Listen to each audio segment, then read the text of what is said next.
My name is Brandy Rivkin. Hello, so today I'm going to be asking you some questions about your personal leadership qualities. Today we're going to start with integrity. Ms. Rivkin, what is your job? I'm a surgical orthopedic nurse at Northwest Hospital.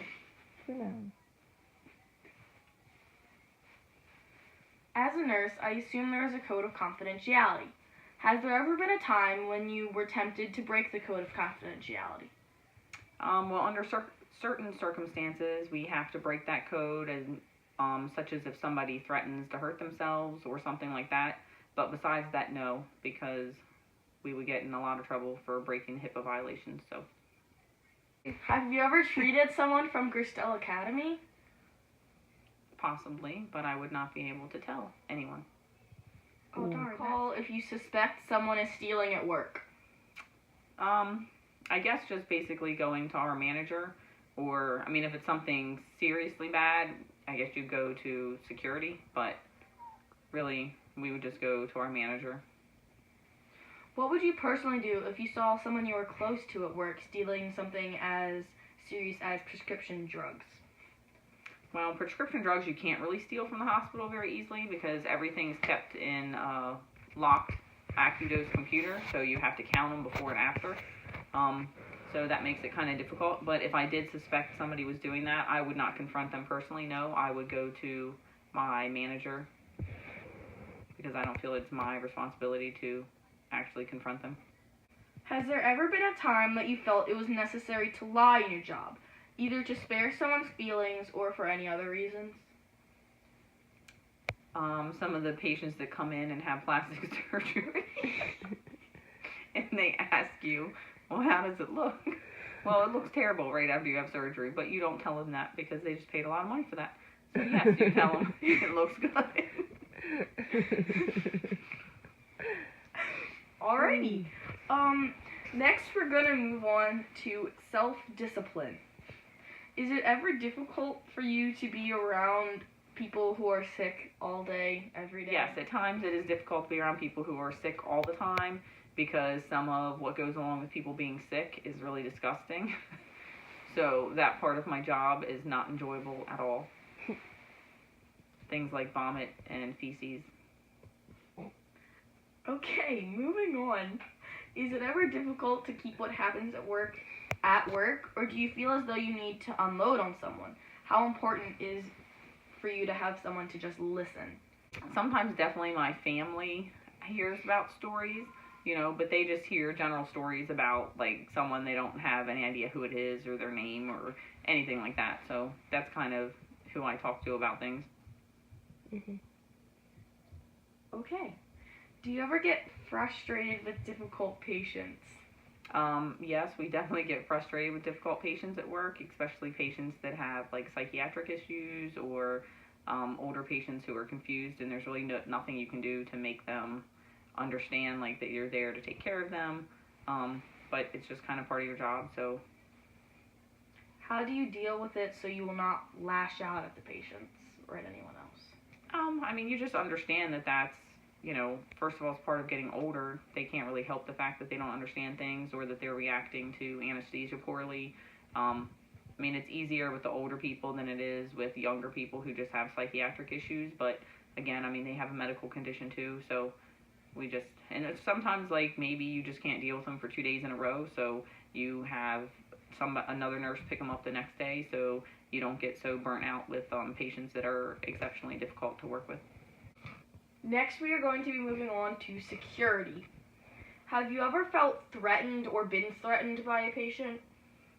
Yes, there have been several patients who have threatened to hit me, or a patient who threatened to bite me when his wife brought his dentures in.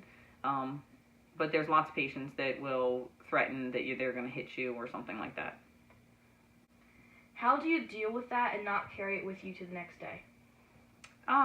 Well, again, like you just have to understand a lot of the time it's because the patients have dementia or something like that, or you just switched so you don't have to deal with the patient 2 days in a row.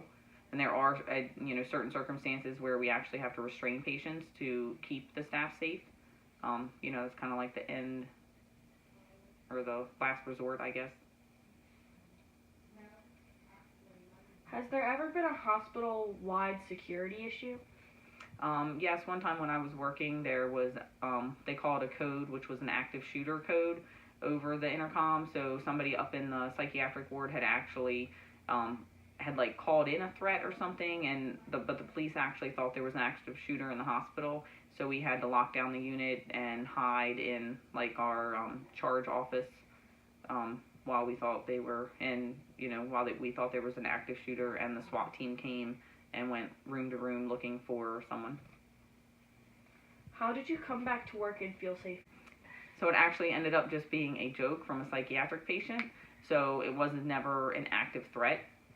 But I mean, I think with anything these days, I mean, anywhere you go, you get on a bus, you go to any concert, anything like that, there's that threat out there. So it's just something that in our world today, like, you just have to deal with.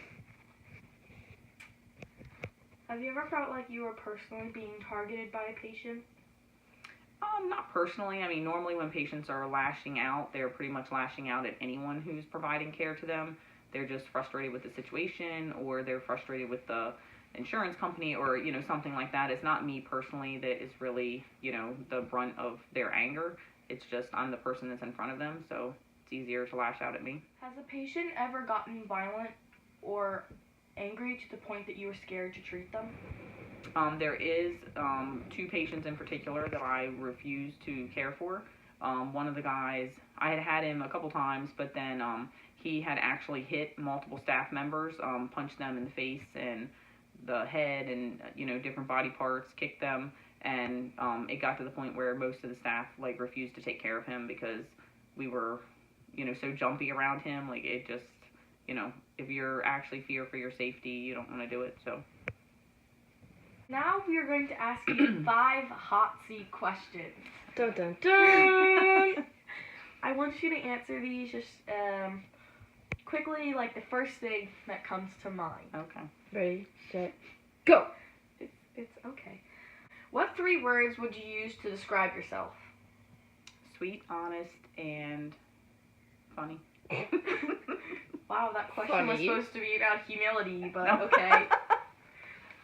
What would you say is your greatest achievement? My children. I would say working for NASA. I like that one.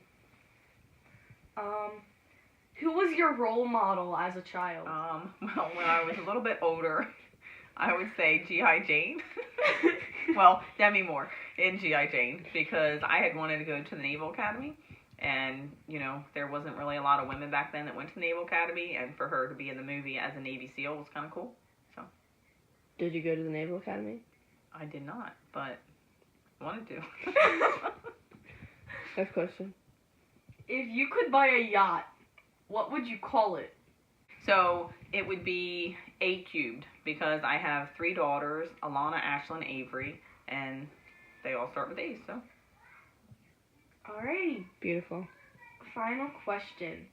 What advice have you gotten that has been the most rewarding? Advice that I've actually heard all throughout my life, but I never really listened to it. And it was, that you should never do something every day that makes you unhappy. So, I actually just quit my job yesterday. So, yeah. Peace out.